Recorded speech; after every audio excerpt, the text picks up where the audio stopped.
ओम शांति। आज 11 मई 2024 के बाबा के अनमोल मधुर महावाक्य सुनेंगे। आज की मुरली में बाबा हम बच्चों को बेहद के वैरागी बनने की प्रेरणा देते हैं। कैसे बनेंगे? तो बाबा कहे, स्मृति में ये बात रखो कि ये दुनिया अभी होपलेस है, अब ये कब्रिस्तान बनना है, तो बेहद के वैरागी बनना आसान हो जाएगा और खुदाई खिदमतगार बनना सहज होगा कि अब बाबा नई दुनिया बनाते हैं तो हमें भी बाबा का मददगार बनना है, क्योंकि ये पुरानी दुनिया सारी इस रुद्र ज्ञान यज्ञ में अब स्वाहा होनी है। तो बाबा कहे, तुम्हारी दिल इस कब्रिस्तान से अब निकल जानी चाहिए। ऐसे बेहद के वैरागी बनना है। साथ ही साथ बाबा कहे, हमेशा ये स्मृति रखो कि अब हमें कौन मिला है। हमें स्वयं भगवान ईश्वर अल्लाह मिला है, जो आकर के हमें उल्टे से सुलटे बना रहे हैं। उल्टे कैसे थे?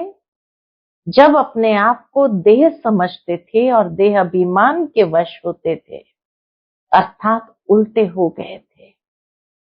अब बाबा हमें सुलटा करते हैं, अर्थात हम स्वयं को आत्म समझकर हर कर्म करने लगते हैं।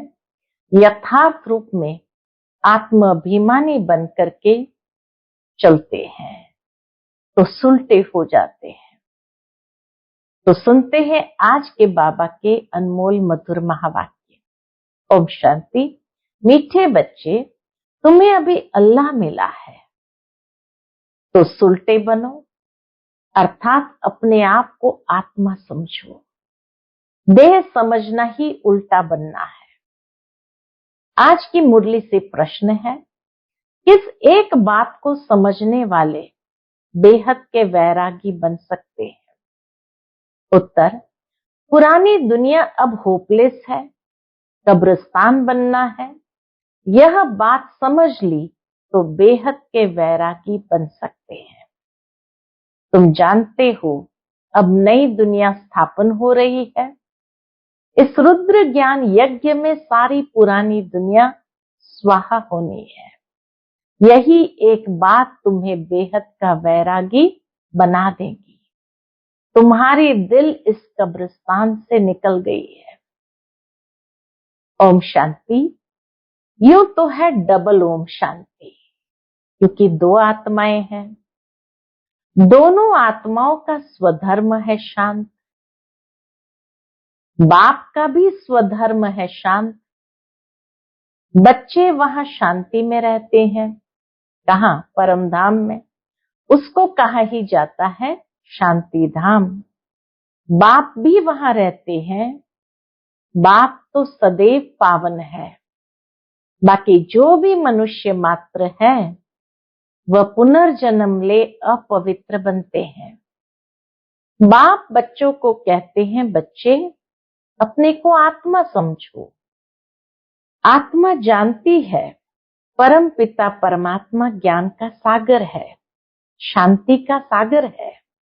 उनकी महिमा है ना, वह सर्व का बाप है और सर्व का सदगति दाता भी है। तो सभी का बाप के वर्षे पर हक जरूर लगता है। बाप से वर्षा क्या मिलता है? बच्चे जानते हैं, बाप है ही स्वर्ग का रचयिता, तो जरूर स्वर्ग का वर्षा ही देंगे। क्या वर्षा देते हैं बाबा? स्वर्ग का वर्षा ही देंगे, और देंगे भी जरूर। कहाँ? नरक में। नरक का वर्षा दिया है रावण ने। इस समय सब नरकवासी है ना, तो जरूर वर्षा रावण से मिला है। नरक और स्वर्ग दोनों है। ये कौन सुनते हैं? आत्मा। बाबा कहे, ये ज्ञान कौन सुनते हैं? आत्मा। अज्ञान काल में भी सब कुछ आत्मा करती है, परंतु देह अभिमान के कारण समझते हैं शरीर सब कुछ करता है, हमारा स्वधर्म है शांत। ये भूल जाते हैं हम रहने वाले शांति धाम के हैं। यह भी समझाना चाहिए कि सचखंड ही फिर झूठ खंड बनता है। भारत सचखंड था, फिर रावण राज्य झूठ खंड भी बनता है। यह तो कॉमन बात है, मनुष्य क्यों नहीं समझ सकते हैं? बाबा कहे इतनी सहज सरल बात भी क्यों नहीं समझ सकते कि भारत सचखंड था, फिर रावण राज्य जब शुरू होता है तो झूठ खंड भी बनता है। मनुष्य क्यों नहीं समझ सकते? क्यों?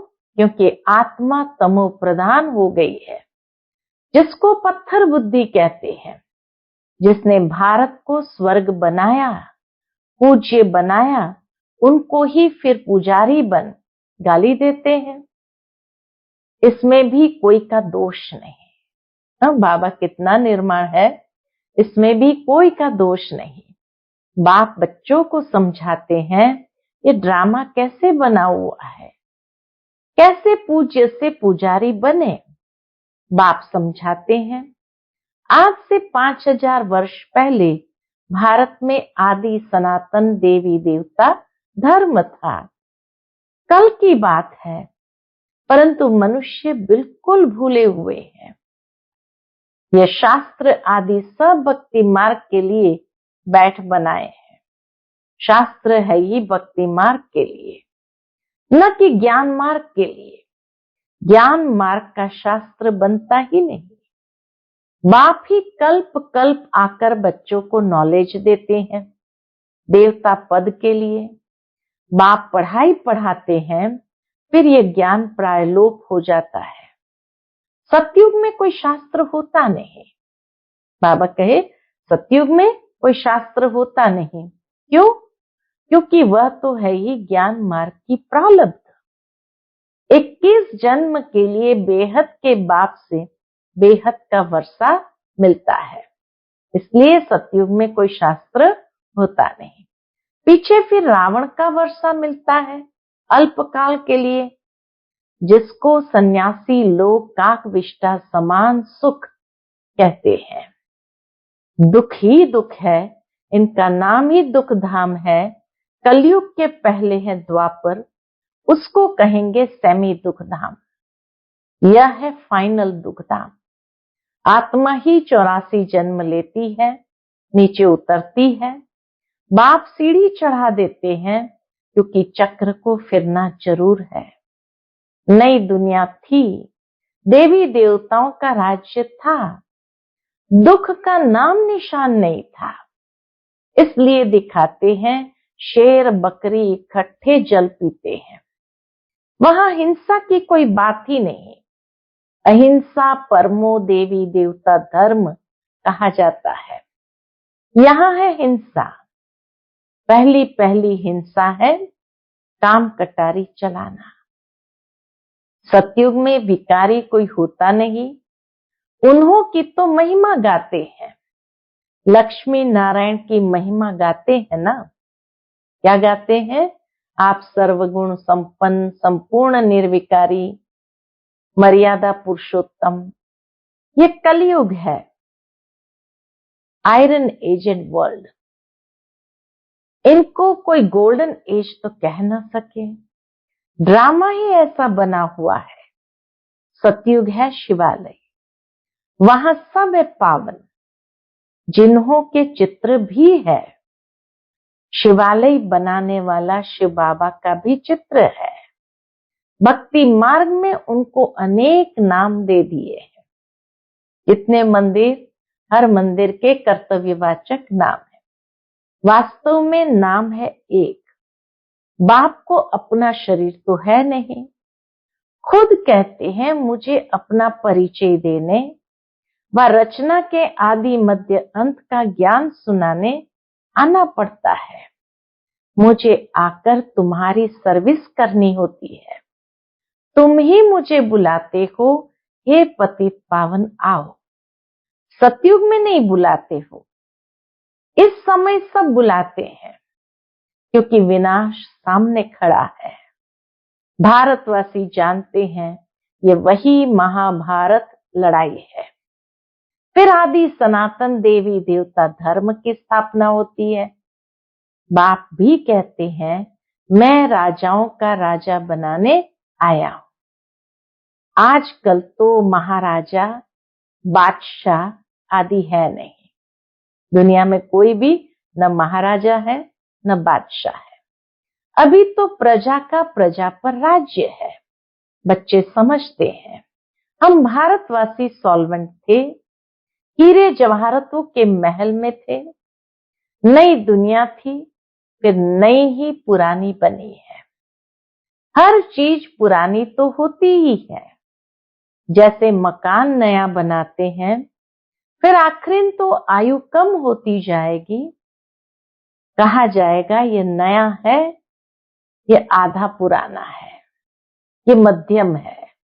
हर एक चीज सतो रजो तमो होती है। भगवान वाच है ना। भगवान माना भगवान। भगवान किसको कहा जाता है यह भी नहीं जानते। राजा रानी है नहीं। यहाँ है प्रेसिडेंट, प्राइम मिनिस्टर और उनके ढेर मिनिस्टर। सतयुग में है यथा राजा रानी, कोई मिनिस्टर नहीं। फर्क तो बाप ने बताया है। सतयुग के जो मालिक है उन्हों के मिनिस्टर एडवाइजर होते नहीं, सरकार ही नहीं। इस समय ही शिव बाबा से ताकत प्राप्त कर वह पद पाते हैं। इस समय बाप से उच्च राय मिलती है, जिससे उच्च पद पाते हैं। फिर कोई से राय लेंगे ही नहीं। वहां वजीर होते नहीं। वजीर तब होते हैं जब वाम मार्ग में जाते हैं, अकलचट हो जाती है, तभी वजीर चाहिए, वजीर की आवश्यकता होती है। मूल बात है विकार की। देह अभिमान से ही विकार पैदा होते हैं। सारे विकारों की जड़ है देह अभिमान। उनमें काम है नंबर 1। बाप कहते हैं ये काम महाशत्रु है, उन पर जीत पानी है। बाप ने बहुत बार समझाया है अपने को आत्मा समझो। अच्छे व बुरे संस्कार आत्मा में ही होते हैं। यहां ही कर्मों को कूटना होता है, सतयुग में नहीं। वह है सुखधाम। बाप आकर तुम बच्चों को सुख धाम शांति धाम का वासी बनाते हैं। बाप डायरेक्ट आत्माओं से बात करते हैं, सबको कहते हैं आत्मनिश्चय बुद्धि हो बैठो। आत्मनिश्चय बुद्धि हो बैठो। देह अभिमान छोड़ो। यह देह विनाशी है, तुम अविनाशी आत्मा हो। यह ज्ञान और कोई में है नहीं। ज्ञान का पता न होने कारण भक्ति को ही ज्ञान समझ लिया है। अब तुम बच्चे समझते हो भक्ति अलग है, ज्ञान से तो सद्गति होती है। भक्ति का सुख है अल्पकाल के लिए। क्यों? क्योंकि पाप आत्मा बन जाते हैं, विकार में चले जाते हैं। आधा कल्प के लिए बेहद का वर्षा मिला, वो पूरा हो गया। अब फिर बाप वर्षा देने आए हैं, जिसमें पवित्रता सुख शांति सब मिल जाती है। बच्चे तुम जानते हो ये पुरानी दुनिया तो कब्रिस्तान बननी ही है। अब इस कब्रिस्तान से दिल हटाए परिस्तान नई दुनिया से ममत्व लगाओ। जैसे लौकिक बाप नया मकान बनाते हैं तो बच्चों का बुद्धि योग पुराने मकान से निकल नए मकान से लग जाता है। ऑफिस में बैठा होगा तो भी बुद्धि नए मकान में ही होगी। वह है हद की बात। बेहद का बाप तो नई दुनिया स्वर्ग रच रहे हैं। कहते हैं अब पुरानी दुनिया से संबंध तोड़ एक मुझ बाप से जोड़ो। तुम्हारे लिए नई दुनिया स्वर्ग स्थापन करने आया हूं। अब ये सारी पुरानी दुनिया इस रुद्र ज्ञान यज्ञ में स्वाहा होनी है। ये सारा झाड़ तमो प्रधान जड़ीभूत हो गया है, अब फिर नया बनता है। तो बाप समझाते हैं, यह है नई दुनिया की बातें। बाबा सारी नई दुनिया की बातें सुनाते हैं। जैसे मनुष्य बीमारी में भी होपलेस हो जाते हैं ना, समझते हैं इनका बचना मुश्किल है, वैसे दुनिया भी अब होपलेस है। कब्रिस्तान बनना है, फिर इनको याद क्यों करना चाहिए? यह है बेहद का सन्यास। वह हठ योगी सन्यासी सिर्फ घर बार छोड़ जाते हैं, तुम पुरानी दुनिया का ही सन्यास करते हो। पुरानी दुनिया से नई दुनिया हो जाती है। बाप कहते हैं हम तो कौन है? बाप कहते हैं हम तो ओबीडियंट सर्वेंट हूं। मैं बच्चों की सर्विस में आया हूं, मुझे बुलाया है।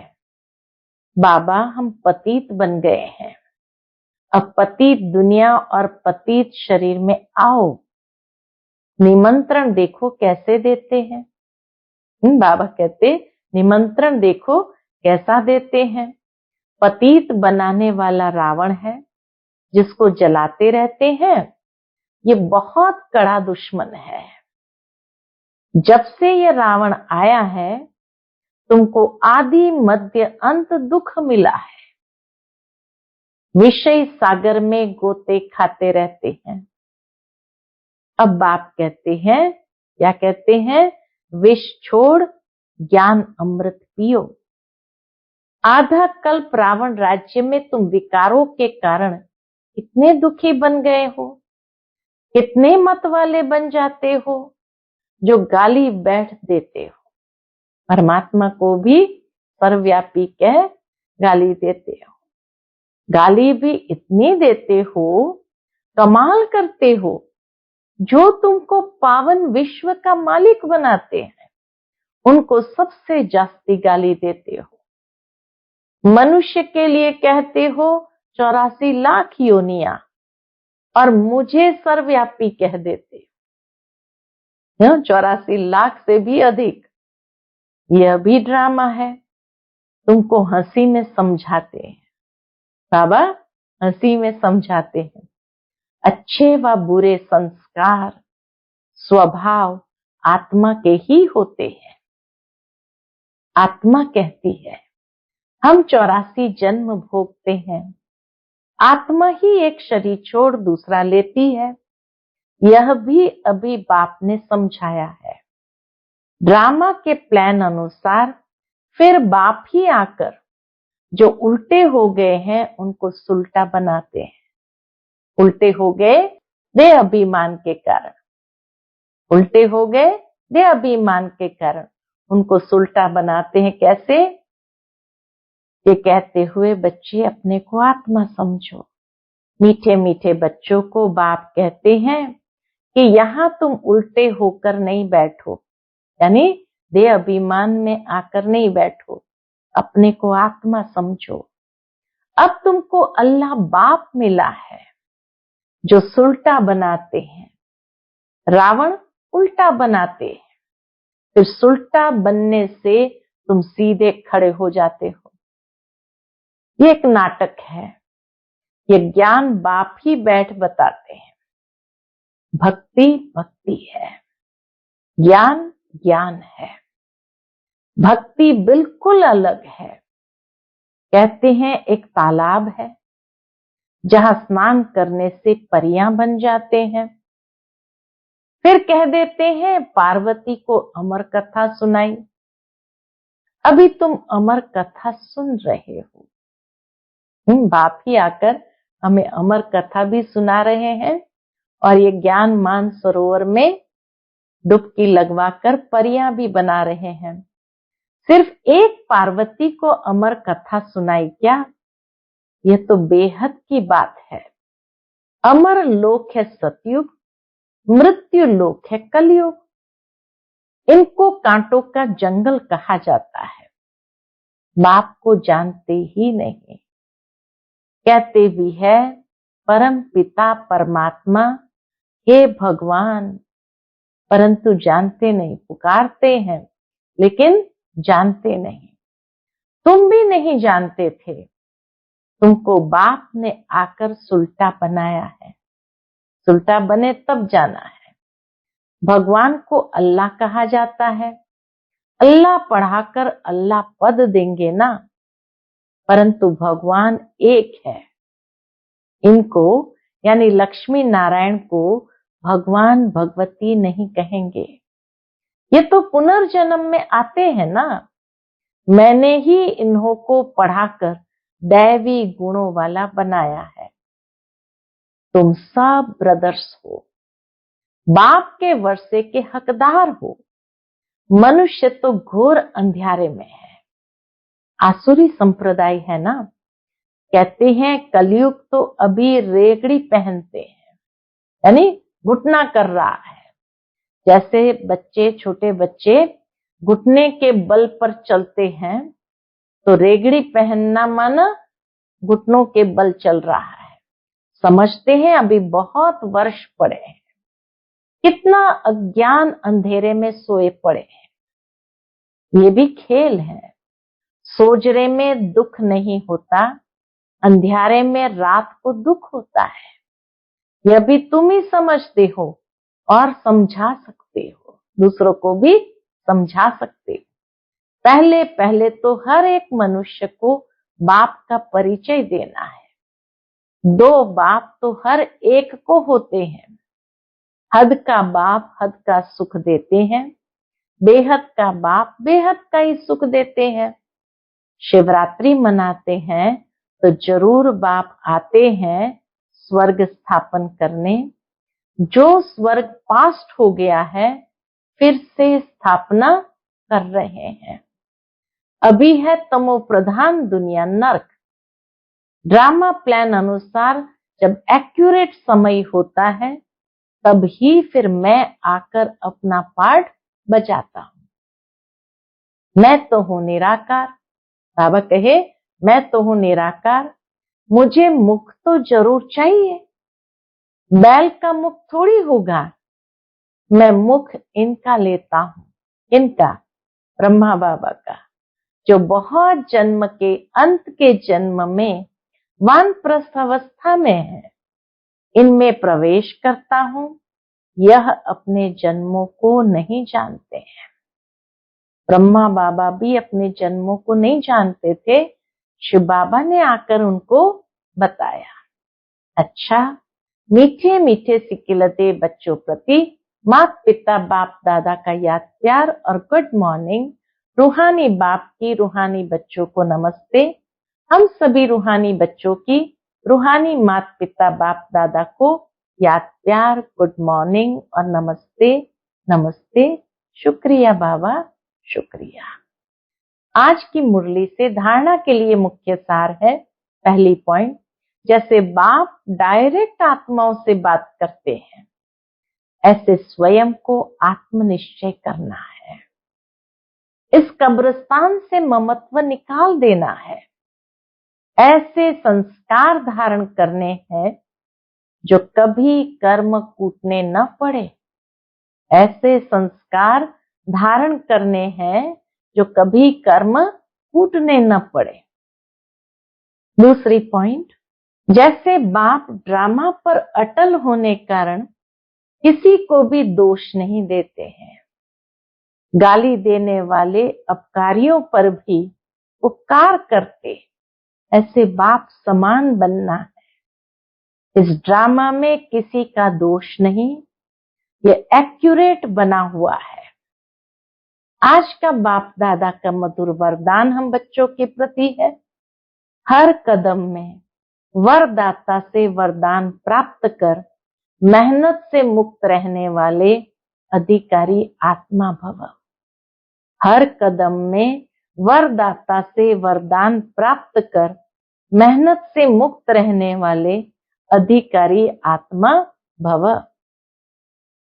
जो है ही वरदाता के बच्चे, उन्हों को हर कदम में वरदाता से वरदान स्वतः मिलते हैं।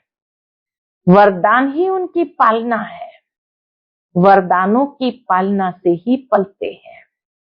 बिना मेहनत के इतनी श्रेष्ठ प्राप्तियां होना, इसे ही वरदान कहा जाता है। तो जन्म जन्म प्राप्ति के अधिकारी बन गए। हर कदम में वरदाता का वरदान मिल रहा है और सदा ही मिलता रहेगा। अधिकारी आत्मा के लिए दृष्टि से, बोल से, संबंध से वरदान ही वरदान है। अधिकारी आत्मा के लिए दृष्टि से, बोल से, संबंध से वरदान ही वरदान है। आज का स्लोगन, समय की रफ्तार के प्रमाण पुरुषार्थ की रफ्तार तीव्र करो। समय की रफ्तार के प्रमाण पुरुषार्थ की रफ्तार तीव्र करो, क्योंकि जिस तरह समय की रफ्तार तीव्र गति पकड़ चुकी है, हर बात की अति होती जा रही है, तो बाबा कहे उसी प्रमाण पुरुषार्थ की गति को भी तीव्र करना है। जितना हमारा तीव्र पुरुषार्थ होगा, तो समय के पहले स्वयं को तैयार कर सकेंगे। समय के बाद तैयार होने वाले को समय शिक्षक बनकर सिखाएगा। तो इसीलिए बाबा कहे, समय से पहले स्वयं को तैयार करो। अच्छा, ओम शांति।